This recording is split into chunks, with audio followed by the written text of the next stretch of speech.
When people imagine the fall of the Roman Empire, they picture invading barbarians, collapsing armies, and corrupt emperors plotting in marble palaces. But Rome wasn't destroyed by enemies outside its walls. It was destroyed by something far more dangerous: its own money. And the way Rome collapsed its currency looks disturbingly similar to what modern governments are doing today. Problem setup. For centuries, the Roman economy ran on a silver coin called the denarius. First minted around 211 BC, the denarius was nearly pure silver. It was trusted across the empire and even beyond its borders. Roman soldiers were paid with it. Merchants demanded it. Ordinary citizens saved their wealth in it. The coin represented something powerful: trust. As long as people trusted Roman money, the empire's economy functioned smoothly. But empires are expensive to run. Rome had to fund massive armies, build roads and aqueducts, maintain distant provinces, and fight wars across 3 continents. By the 2nd century AD, the empire was stretched thin. Military costs exploded. Borders needed constant defense. Internal conflicts drained resources, and tax revenue could no longer keep up. Faced with rising costs, Roman emperors had 2 options: raise taxes or quietly change the money. They chose the second option. What happened next didn't just weaken Rome.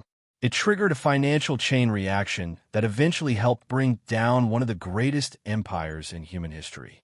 Value delivery. At first, the change seemed small. Under Emperor Augustus, the denarius contained about 95% silver. But later emperors began reducing the silver content of the coin. They mixed the silver with cheaper metals like copper and bronze. The coin looked the same, but contained less real value. This process is known as currency debasement, and it allowed the government to create more coins without actually increasing real wealth. For a while, the trick worked. More coins entered circulation, soldiers got paid, and government expenses were covered. But people eventually noticed. By the time of Emperor Caracalla in the early 3rd century, the denarius had fallen to roughly 50% silver. And by the reign of Gallienus in the mid-3rd century, the coin contained less than 5% silver. What had once been a solid silver coin was now essentially bronze with a thin silver coating. Trust began to collapse. Mid-video, curiosity reset. And once trust in money begins to disappear, the entire economy starts to unravel. That's exactly what happened in Rome. Prices began to rise rapidly.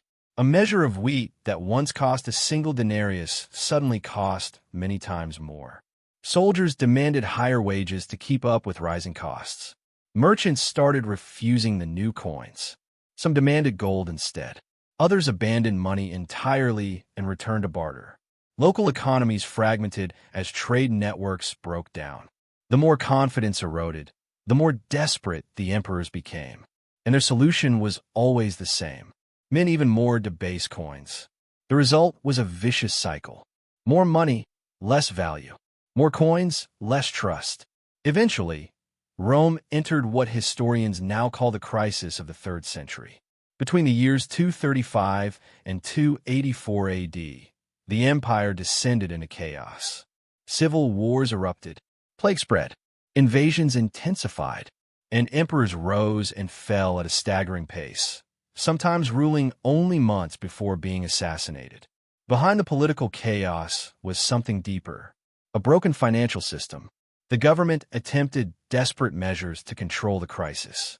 Taxes increased. Workers were forced into certain professions. Trade regulations expanded. One emperor, Diocletian, even tried to impose strict price controls across the empire. In the year 301 AD, he issued the famous Edict on Maximum Prices, which fixed the cost of more than 1,000 goods and services. Violating the price controls could result in death. But the law failed, because when money itself loses value, no law can force people to trust it. Black markets exploded, legal trade collapsed, and the Roman economy continued to deteriorate. Strong ending plus psychological call to action. Eventually, the empire abandoned the denarius entirely. Constantine the Great introduced a new gold coin called the solidus, which restored some stability. But by that point, the western half of the empire was already fatally weakened. The damage had been done. Rome didn't collapse overnight. It slowly hollowed itself out by destroying the trust behind its own currency.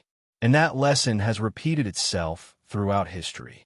From the hyperinflation of Weimar Germany, to the collapse of Zimbabwe's currency, to the modern world where governments print trillions of dollars during crises. The pattern is always the same. When money loses its anchor, society begins to fracture. Trade breaks down, savings disappear, and trust evaporates. The fall of Rome reminds us of something most people forget. Empires rarely die from external enemies alone. They collapse when their financial foundations rot from within. And history has shown that when governments start playing games with money, the consequences eventually reach everyone. If you want to understand the future of money, sometimes the best place to look is 2,000 years in the past.